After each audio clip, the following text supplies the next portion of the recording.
بات تاریخ سے ثابت ہے کہ سن 70 ہجری میں بالکل مسمار کر دیا گیا تھا. گویا 70 معاف رکھیے گا میں نے ہجری غلط کہہ دیا. سن 70 عیسوی میں رومنز نے آ کر آخری تباہی جو ہے یہودیوں کی وہ رومنز کے ہاتھوں ہوئی سی سن 70 عیسوی میں، اور انہوں نے آ کے ان کی اینٹ سے اینٹ بجا دی تھی.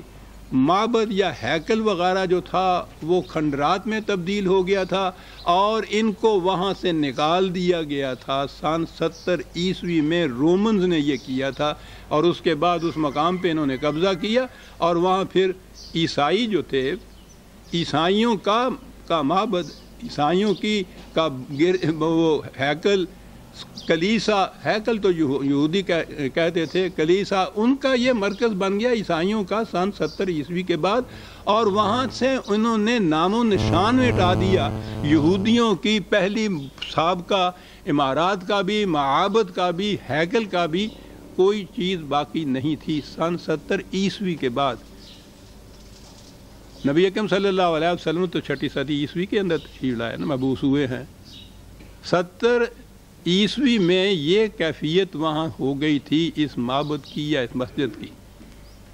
ابھی انہوں نے یہ لکھا ہے کہ حضور وہاں گئے اور اس مسجد میں داخل ہوئے اور وہاں نماز پڑھی.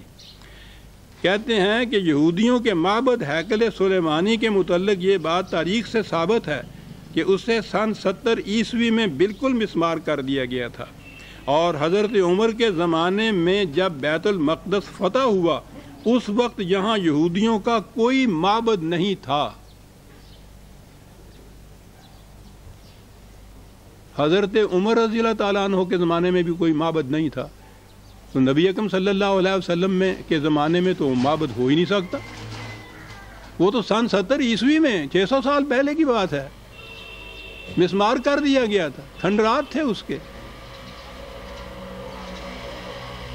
میں انہی کی سند سے، میں بعد میں عرض کروں گا تاریخ اس کی، لیکن میں انہی کی سند سے یہ پیش کر رہا ہوں کہ ابھی انہوں نے کہا ہے کہ حضور وہاں اس ہیکل سلیمانی کی مسجد میں تشریف لے گئے، وہاں نماز پڑھی. ابھی یہ کہتے ہیں کہ یہاں حضور کا زمانہ تو ایک طرف، حضرت عمر کے زمانے میں بھی وہاں کوئی معبد نہیں تھا.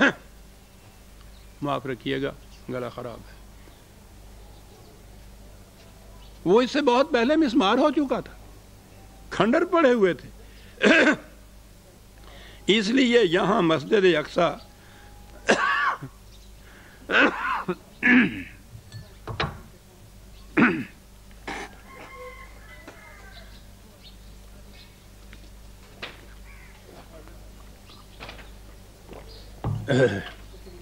جی ہاں، یہ انہی کا بیان ہے. اس لیے یہاں مسجد اقصی اور قبہ صخرہ کی تعمیر کے بارے میں کوئی یہودی یہ الزام نہیں لگا سکتا کہ ان کے کسی معبد کو توڑ کر مسلمانوں نے یہ مساجد بنائی تھیں. بالکل ٹھیک، وہاں تھا ہی نہیں یہ. لیکن اس کے بعد تو پھر یہ دشواری پیش آئی کہ وہ جو واقعہ معراج میں یہ ہے کہ اس ہیکل میں یا اس عبادت گاہ میں حضور تشریف لے گئے، وہاں نماز پڑھی، نماز پڑھائی، تو اس کے متعلق پھر کیا کہا جائے گا. یہ ستمبر 69 میں ترجمان القرآن میں یہ لکھا گیا یہودیوں کے اس دعوے کے جواب میں. اسی ستمبر 1969 میں ان کے درس میں ایک نے سوال کیا کہ یہ جو مسجد اقصی کے متعلق احادیث میں آیا ہے کہ حضور تشریف لے گئے اور وہ وہاں ہے، اس کی کیا کیفیت ہے؟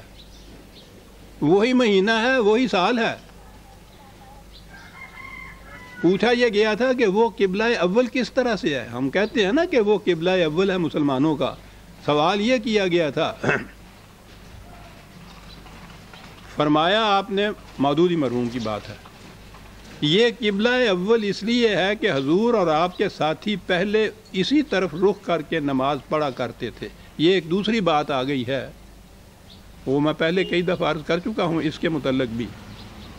جب تحویل قبلہ کا حکم آ گیا تو اس کی وہ اہمیت نہ رہی، یعنی پہلے حضور بیت المقدس کی طرف رخ کر کے نماز پڑھتے تھے، پھر جب قبلے کے بدلنے کا حکم آ گیا تو کعبے کی طرف آپ نے یہ رخ کیا۔ میں نے لکھا ہے اپنے یہاں تشریح کے ساتھ کہ یہ روایات وضعی ہیں۔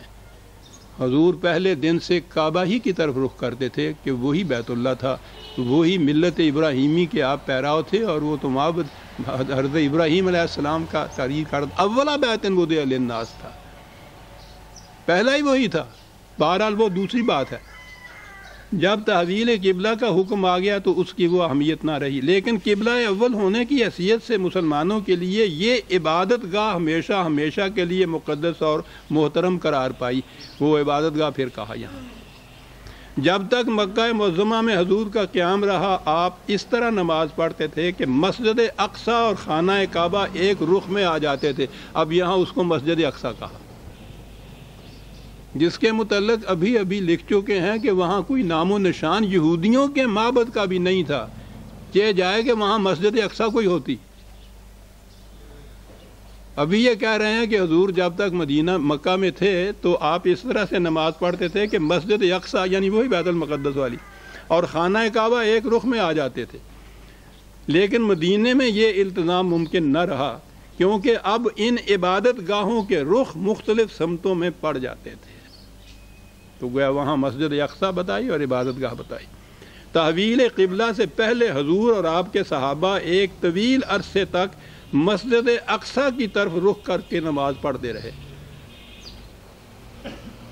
کہاں تھی وہ مسجد اقصیٰ؟ خود پہلے کہہ چکے ہیں کہ مسجد اقصیٰ مسلمانوں کی مسجد تو ایک طرف رہی، یہودیوں کا وہاں ہیکل، ان کا معبد بھی وہاں نہیں تھا، اس کا نام و نشان تک نہیں تھا، کھنڈرات تھے وہاں۔ تو اب اس کو صرف عبادت گاہ ہی نہیں کہا، مسجد اقصیٰ کہا۔ میں نے عرض کیا تھا کہ میں صرف واقعات پیش کروں گا، غیر جانبدارانہ طور پر ان دو ہی اقتباسات کو سامنے رکھ کے دیکھیے کہ کس نتیجے پہ آپ پہنچتے ہیں۔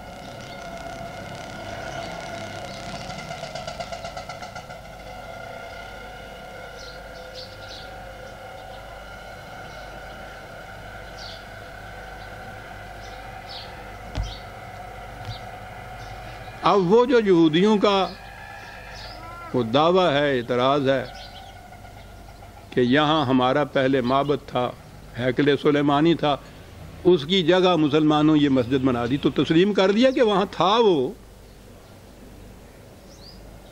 یہاں بنا لی گئی، اور اسی کے اوپر دعوے کی بنیاد رکھ رہے ہیں وہ۔ اس سے مجھے غرض نہیں ہے کہ ان کے دعویٰ کیا ہے، بنیاد کیا ہے، وہ تو میں تاریخ سے اور کچھ ثابت کروں گا۔ یہ بات تو خود یہ بتا رہے ہیں، کہہ رہے ہیں پہلے کہ وہاں حضرت عمر کے زمانے میں بھی کوئی معبد نہیں تھا، کوئی ہیکل نہیں تھا، کوئی مسجد نہیں تھی، کوئی عبادت گاہ نہیں تھی، کھنڈرات تھے۔ اور ابھی ابھی یہ فرما رہے ہیں کہ حضور جب مکہ میں تھے تو وہ مسجد اقصیٰ کی طرف رخ کر کے نماز پڑھتے تھے، وہی ہمارا قبلہ اول ہے۔